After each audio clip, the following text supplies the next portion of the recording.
Bien. Entonces, como les decía, en la tuberculosis, la primera señal es la pérdida de peso. Luego el paciente puede presentar o no pérdida de apetito, pero sí va a presentar sudoración nocturna. Eso se debe a una subida de la temperatura del cuerpo, pero dentro de lo normal. Ya cuando es más adelante, pudiese tener fiebre, pero la mayoría de los pacientes con tuberculosis no tienen fiebre. Su temperatura es normal. Sin embargo, cuando están durmiendo, lo que normalmente le pasa al cuerpo es que cuando estamos durmiendo, nuestra temperatura se tiene que bajar. Sabemos que la temperatura normal del cuerpo, por ejemplo, es de 36 a 37,5. ¿Ya? En el día fluctúa dependiendo de las actividades que vamos realizando. Póngale que a veces está en 37, minutos más después está en 37,2, luego en 36,8, así, ¿no? Va fluctuando en el transcurso del día. Cuando nosotros nos echamos a dormir, nuestra temperatura va a empezar a bajar y se va a acercar al 36, 36,1, 36,2, así. ¿Ya? Va a ir cerca del valor más bajo. Es lo normal. Pero en estos pacientes con tuberculosis, cuando están durmiendo, cuando se acuestan a dormir, no baja la temperatura. Se mantiene dentro de lo normal, pero más alto. Estamos hablando que suelen mantener temperaturas de 37,1, 37,2, 37,3. Entonces el cuerpo, para tratar de bajar esa temperatura, va a transpirar más de lo normal. Y es por eso que las personas en la noche transpiran bastante, en el caso de tuberculosis.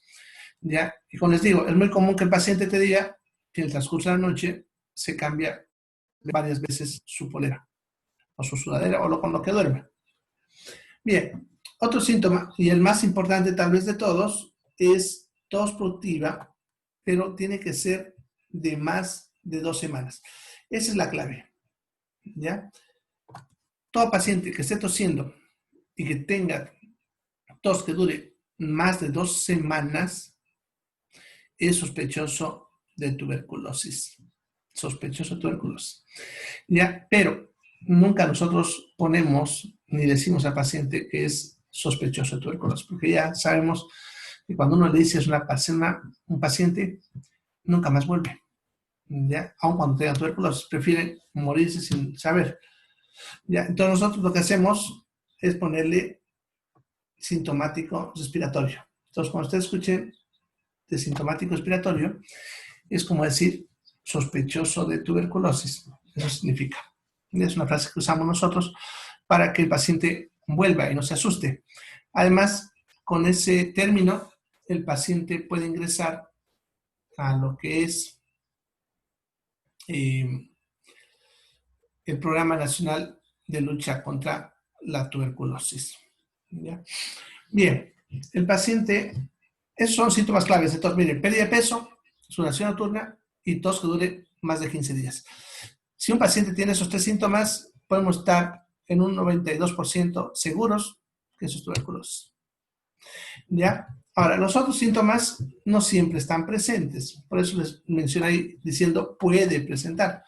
La fiebre, por ejemplo, muy pocos lo tienen. El dolor torácico, en la mayoría también no hay. Pero cuando hay, es un dolor sordo en la parte posterior y superior del tórax.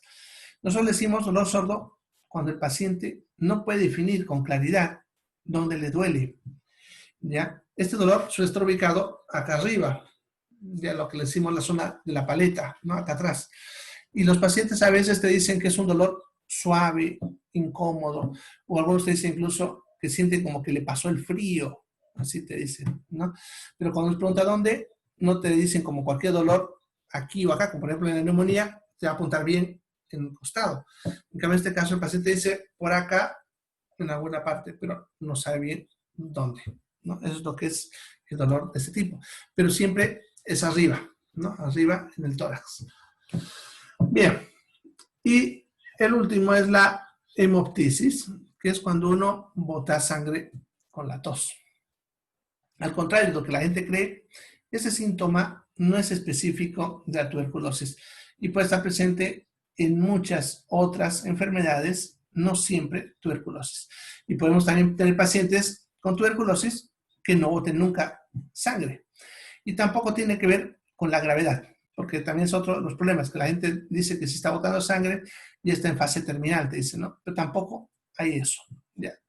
Simplemente es un síntoma más que pudiese no estar.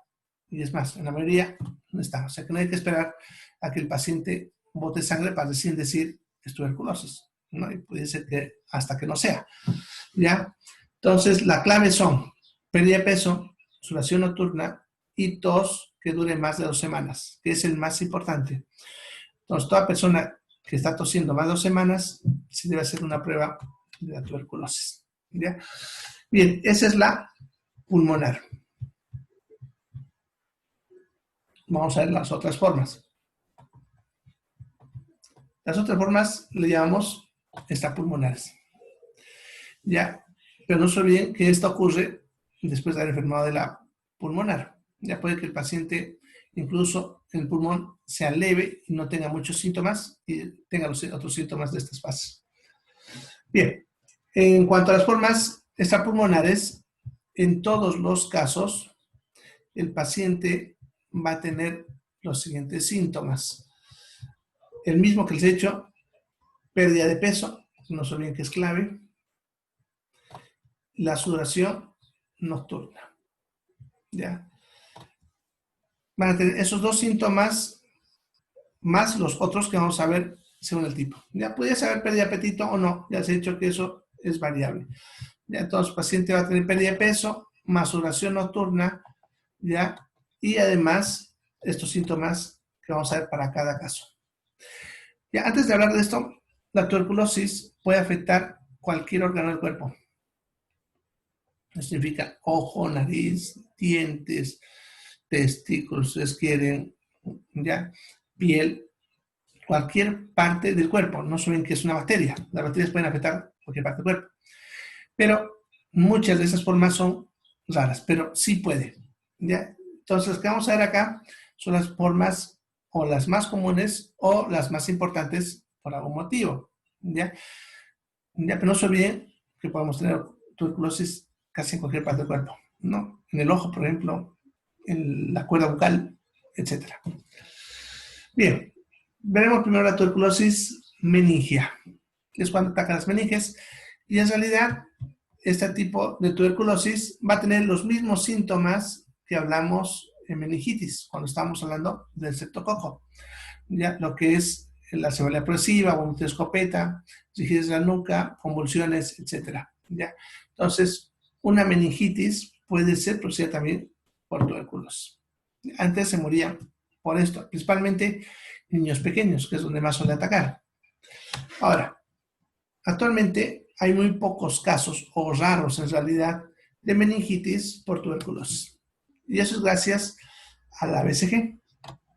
La BCG es una vacuna que no es específica para esta bacteria, pero se ha visto que cuando se usa, se evita que el paciente tenga tuberculosis meningia. Entonces, por lo menos previene que no de esta forma de tuberculosis. La BCG es la que nos coloca entre los 7 a 10 días de haber nacido en el bracito y es la que nos deja esa marquita que casi todos deben tener. Es la única forma de tuberculosis que se puede prevenir. ¿Ya? Luego tenemos la tuberculosis pleural, que es cuando afecta a las pleuras, que son las membranas que envuelven a pulmón.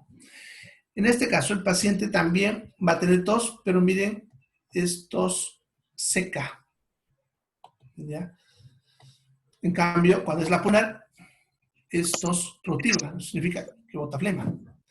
Igual que en el anterior caso, va a durar más de 15 días de duración. Entonces, si un paciente tiene tos de más de 15 días, puede ser tuberculosis.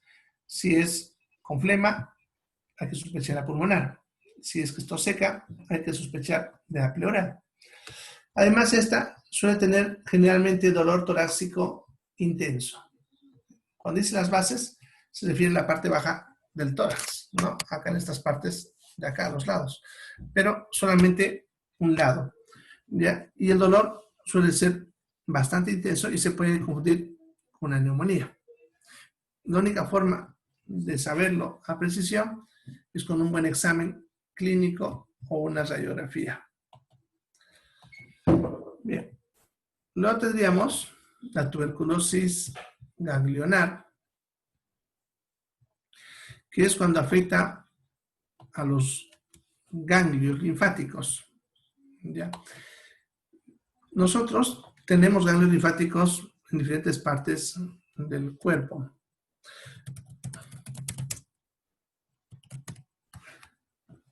¿Ya?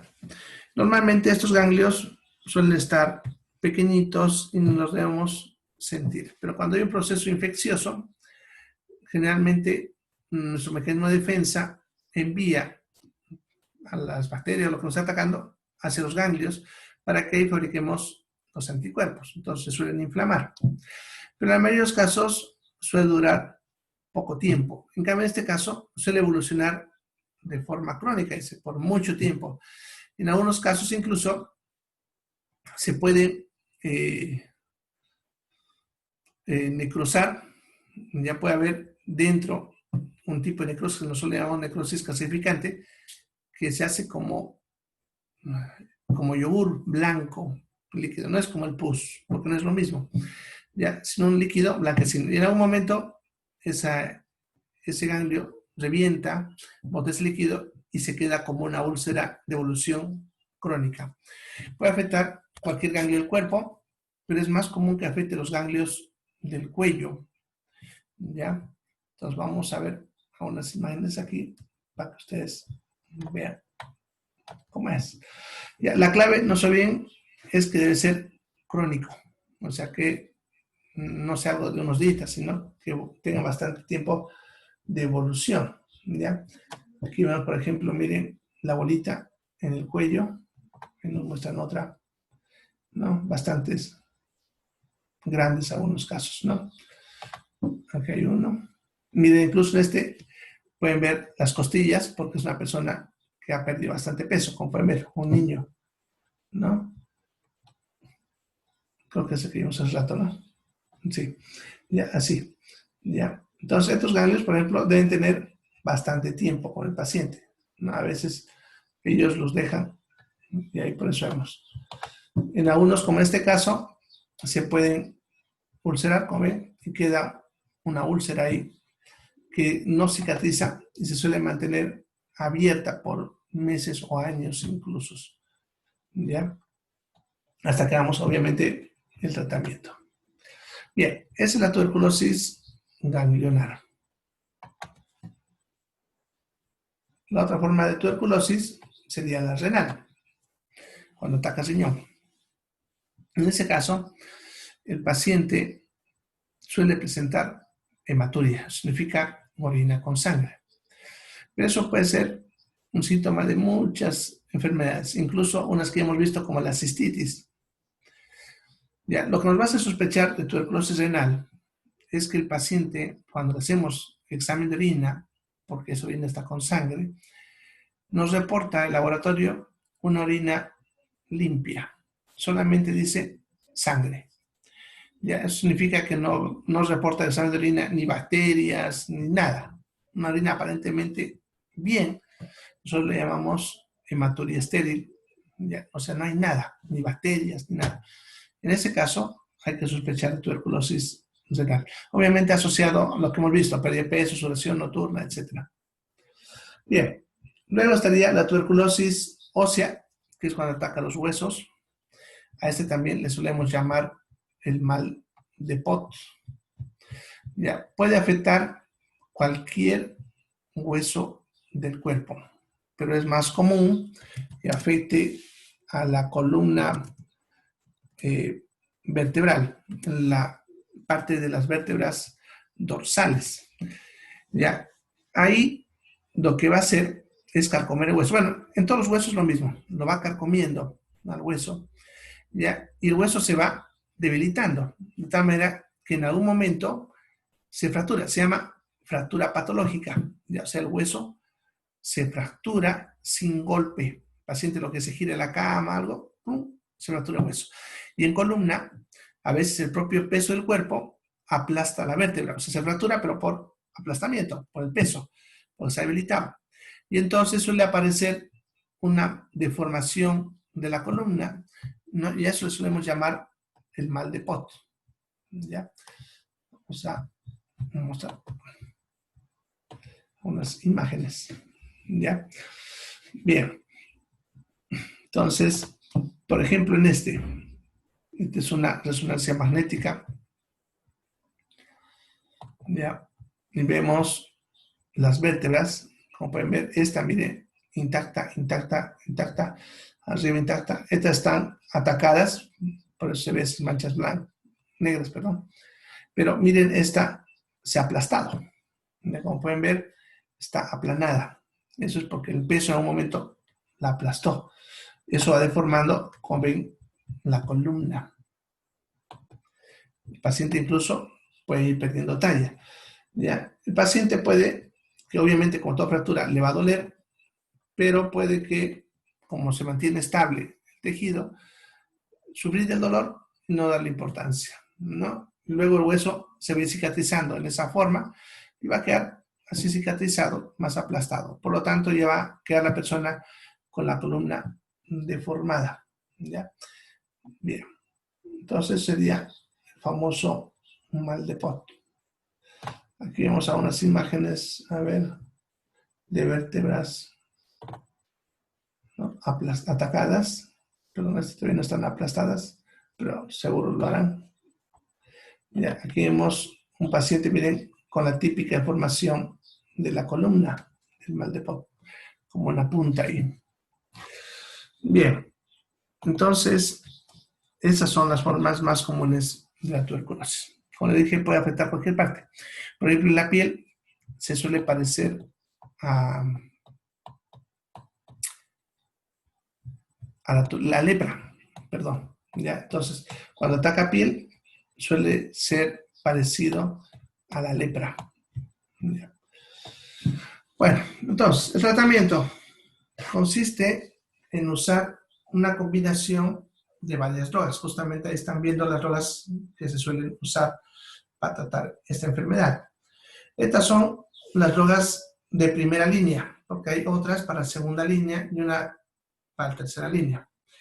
¿Ya? El tratamiento es bajo un sistema que se llama DOTS, que es un sistema que consiste en supervisar que el paciente complete el tratamiento, verificar que lo haga con nuestros propios ojos, hacer un seguimiento estricto al paciente, darle tratamiento gratuito.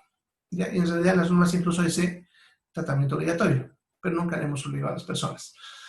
Además, para que sea efectivo el tratamiento, debe ser largo y debe ser con múltiples drogas para garantizar que no aparezcan resistencias. Esta bacteria es otra de las que fácilmente se vuelve resistente a los tratamientos. ¿Ya?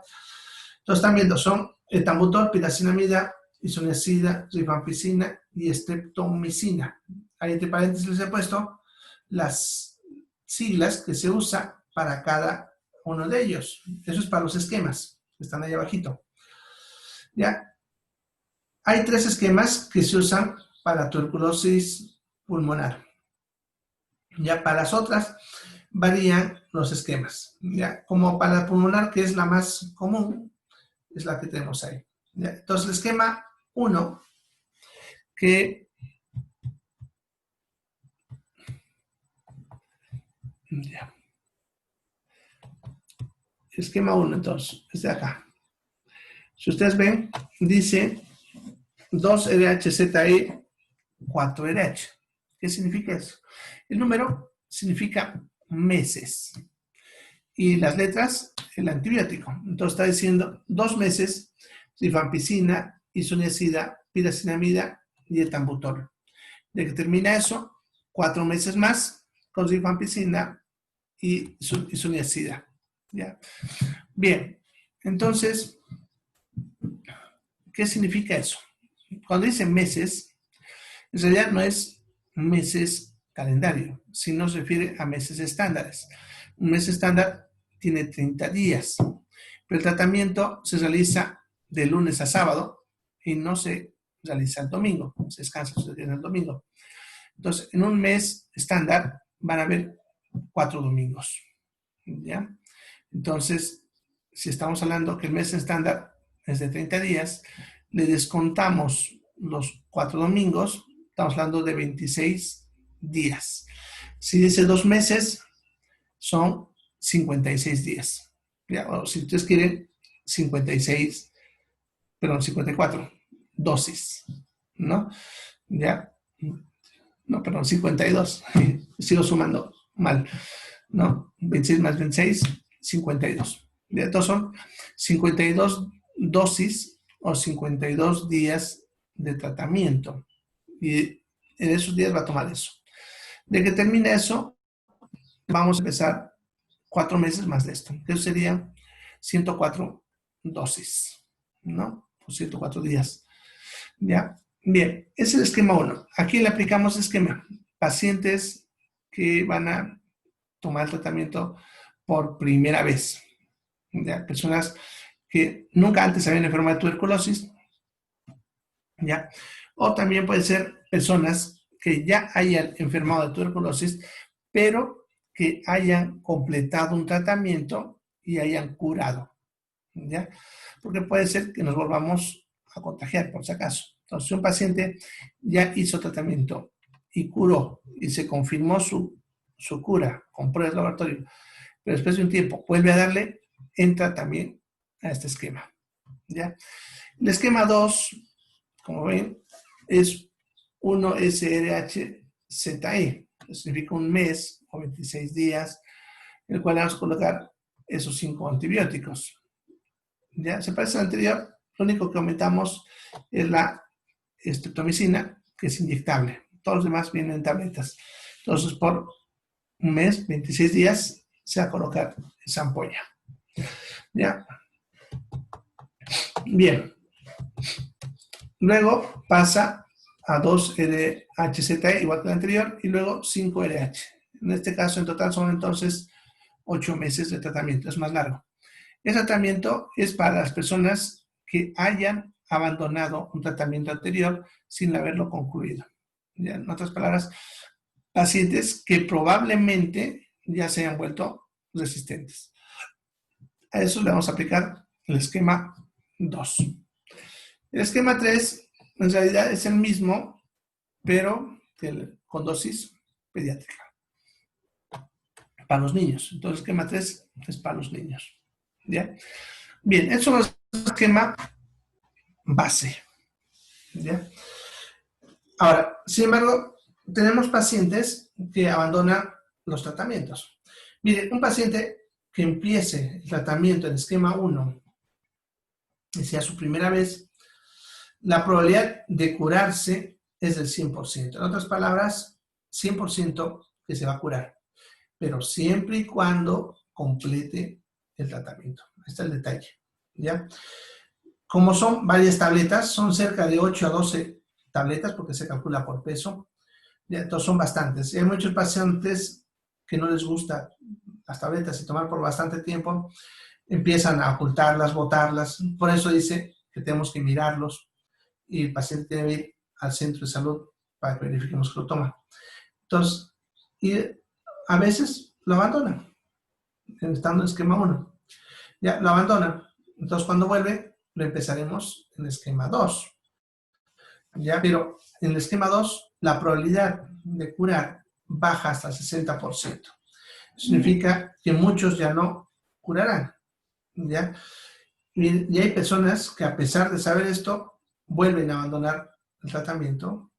Y cuando estos pacientes vuelvan, ya no los vamos a meter en ningún esquemas. Lo vamos a clasificar como pacientes MDR, que se llaman, que son pacientes multidrogos resistentes, que generalmente la bacteria ha hecho resistencia a más de 2 de esos que mencionan ahí y necesitan esquemas especiales.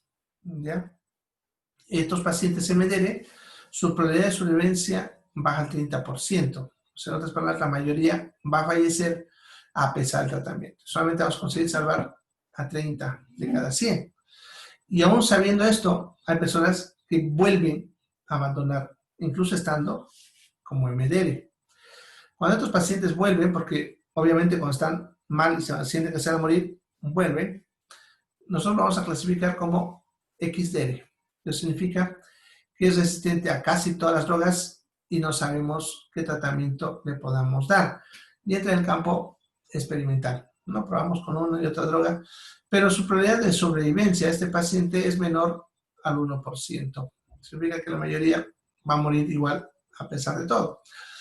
Por eso es muy importante concientizar a los pacientes que sí tienen muy buena probabilidad de curar siempre y cuando me completen el tratamiento, que son 6 meses. Si uno no sabe concientizarlos en esto, pues vamos a tener pacientes que va a ser cada vez más difíciles de tratar. ¿Ya? Bien, eso sería en cuanto a la tuberculosis. ¿Alguna pregunta? ¿Preguntas?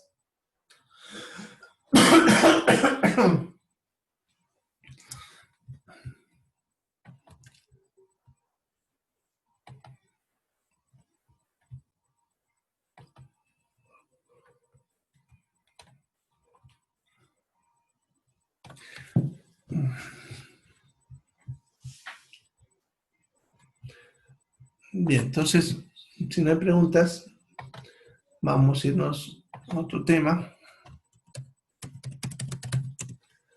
que se llama virología. Vamos a empezar a ver virus.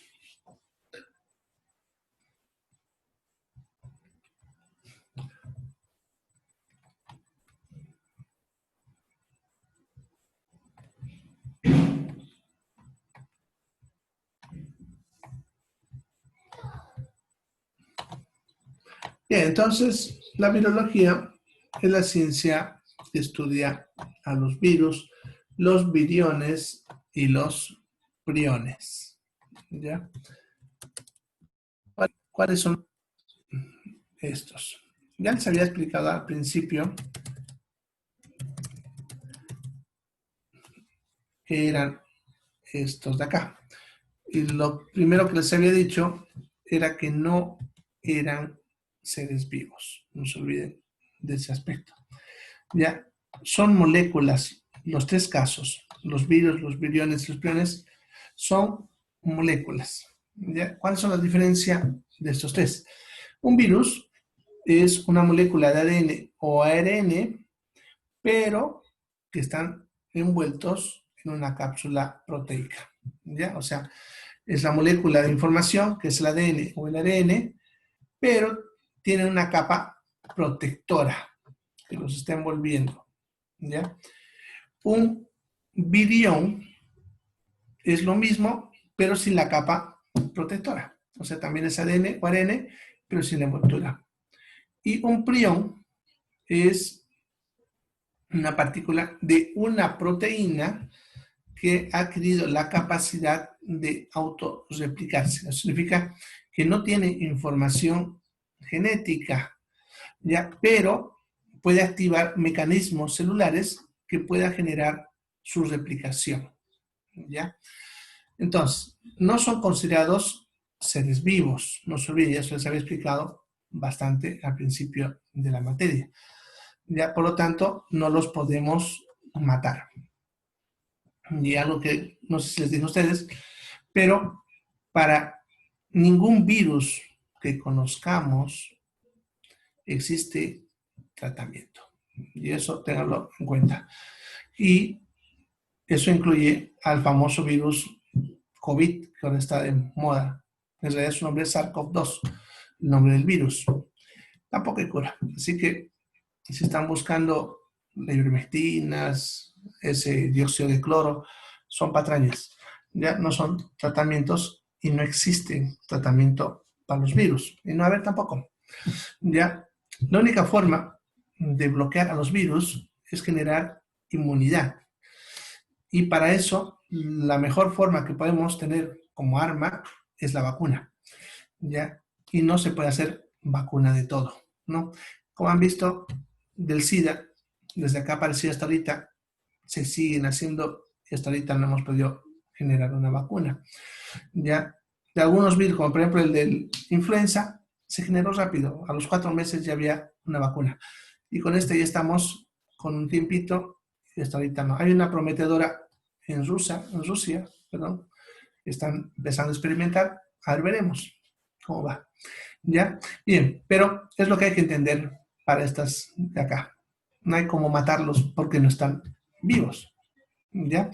Entonces, cualquier tratamiento va dirigido a que el propio organismo se encargue de destruirlos. ¿Ya? Pudiesen destruirlo, miren, con algunas cosas, pero el problema es que al tratar de destruirlo a él, también lo destruiríamos nosotros, que es lo que le decía algún día. Por ejemplo, cuando salió lo de la ivermectina, ¿no? En laboratorio lo han probado y sí, la ivermectina puede destruir al virus in vitro, ¿no? Pero no en un cuerpo. Ya, la lavandina también puede hacer lo mismo, pero no estamos tomando lavandina. Porque para tratar de destruir estas moléculas, también nos destruiríamos a nosotros. Por eso es imposible el tratamiento. ¿Ya? Bien. Vamos a ver más que todo virus. Los viriones, si bien producen enfermedades, no son muy importantes o son raras. Así que por eso no vamos a abarcar ese campo. Y los priones también son rarísimas. Son bien contadas las enfermedades producidas por priones, ¿no? Como el Creutzfeldt-Jacobs, el Curú. Si ustedes quieren, tienen una investigacióncita por ahí, que son enfermedades raras, pero que existen, ¿ya? Bien, más que todo vamos a ver virus. ¿Ya? Y el primer grupo de virus que vamos a ver es los de la familia del herpes. Herpes viridae se llama la familia, o virus del herpes. ¿Ya? Como ya no me queda mucho tiempo, no vamos a entrar mucho en temática, pero vamos a ver algunos detallitos, ¿no? En primer lugar, cuando hablamos de virus, no se usa nombres como los seres vivos. En cualquier ser vivo se usa un nombre científico que incluye el género y la especie, ¿no? Eso significa, como por ejemplo, cuando vimos bacterias, Clostridium perfringens, por ejemplo, ¿se acuerdan? Clostridium en el género, perfringens la especie. Y así se aplica para todo ser vivo. En cambio, en los virus no se puede aplicar esa regla. No son vivos. Entonces se usa un código de siglas y números. ¿Ya? Por ejemplo, para los de la familia herpes, miren, todos tienen la sigla VHH. ¿Ya? Y al lado un número. ¿Ya? Es más, estos primeros dos antes eran VHS. ¿Ya? Solamente estos dos y los demás eran VHH.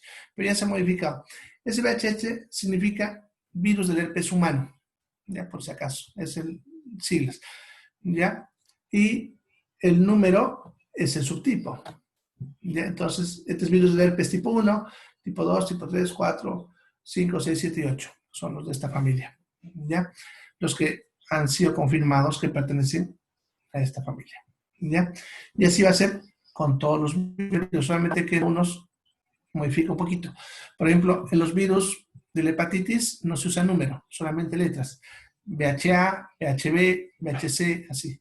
En los virus del dengue solamente se usan dos letras. BD con guión bajo, que le decimos barra baja, y el número. Entonces, BD1, BD2, BD3, BD4 y el BD5 que recién se ha descubierto. Ya, entonces, para los virus se usan siglas. Por ejemplo, en el que está de moda es SARS-CoV-2, ¿ya? Que ese SARS viene de lo que es el síndrome de estrés respiratorio del adulto, que es el nombre de la síndrome que suele producir este tipo de virus, ¿ya? Entonces, también está una sigla, ¿ya? El virus del VIH, virus de inmunodeficiencia, que son dos, virus de inmunodeficiencia tipo 1 y virus de inmunodeficiencia tipo 2, así. ¿Ya? Entonces, así los vamos a nombrar a los virus, ¿ya? Bien, estos virus, los virus de tipo herpes, tienen la característica, todos, que una vez que ingresan al organismo, nunca más salen de él. Y lo vamos a tener de por vida. Y la mayor parte de la población tiene varios de esos virus en su organismo. ¿Ya? Estos virus son muy dependientes del sistema inmune, ya que pueden producir una enfermedad y mantenerse inactivo en nuestro cuerpo por muchos años hasta que el sistema inmune se debilite y entonces volver a reaparecer y producir de nuevo la misma enfermedad. Es una de las características de esta familia, ¿ya? Entonces, estos virus, una vez que entran, nunca más salen. Por lo tanto, el contagio solamente es la primera vez que yo presenté la sintomatología. Y cualquier otra vez a futuro que vuelva a aparecer la misma sintomatología, no es contagio, sino que el virus se ha reactivado, ¿ya? Y no se olviden, estos virus nunca más salen del cuerpo hasta que nos moramos, ¿ya? Bien, entonces, hasta ahí quedaremos por hoy, ¿ya? Vayan a descansar, vayan estudiando, ¿ya? Bueno, ya me dolió bastante la garganta. Bueno, ¿alguna pregunta antes de cerrar?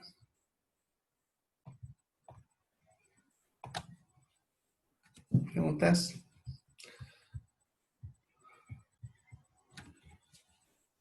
Bueno, entonces nos vemos mañana, ¿ya? Vayan a descansar, chicos. Nos vemos mañana. Cuídense. Chao, chao.